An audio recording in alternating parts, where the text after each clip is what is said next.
Tu t'es déjà demandé pourquoi la grande armée congolaise a du mal à lutter efficacement contre le M23, pourtant plus petit? Comme tu le sais déjà, cela fait maintenant plusieurs semaines que le M23 soutenu par le Rwanda a pris possession de Bukavu et Goma. Les deux sont respectivement chefs-lieux des provinces du Sud Kivu et du Nord Kivu. Plusieurs localités de ces provinces sont également sous contrôle de ces rebelles. Selon le ministre de la Justice, Constant Mutamba, initiateur du procès, les officiers sont accusés d'avoir abandonné leur position face aux rebelles du M23. Ils auraient laissé derrière eux des troupes sans commandement, ainsi que des blessés, des armes, des munitions et du matériel militaire à Goma dans le nord Kivu et à Bukavu dans le sud Kivu.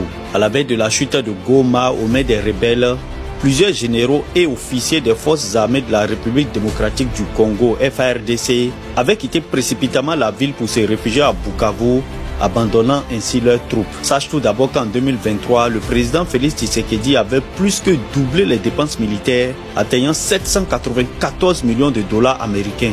Donc, on pourrait croire qu'ils avaient suffisamment de moyens pour lutter contre l'avancée des rebelles.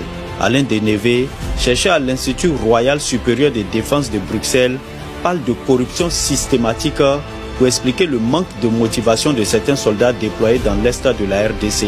Il ajoute que les FARDC manquent de formation et d'équipement militaire approprié.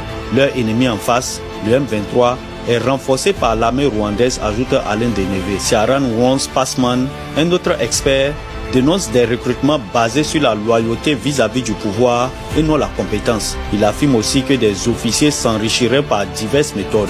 L'une de ces méthodes, selon Jacob Kersten, directeur du bureau de la Fondation Konrad Adenauer à Kinshasa, qui se réfère à des rapports, serait l'exagération de l'effectif des officiers sous leur commandement.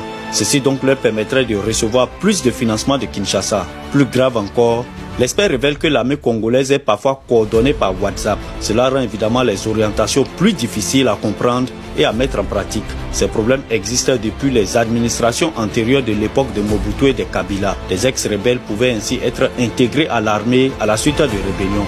L'actuel gouvernement voulant y faire face a notamment refusé l'incorporation d'ex-rebelles dans le FARDC.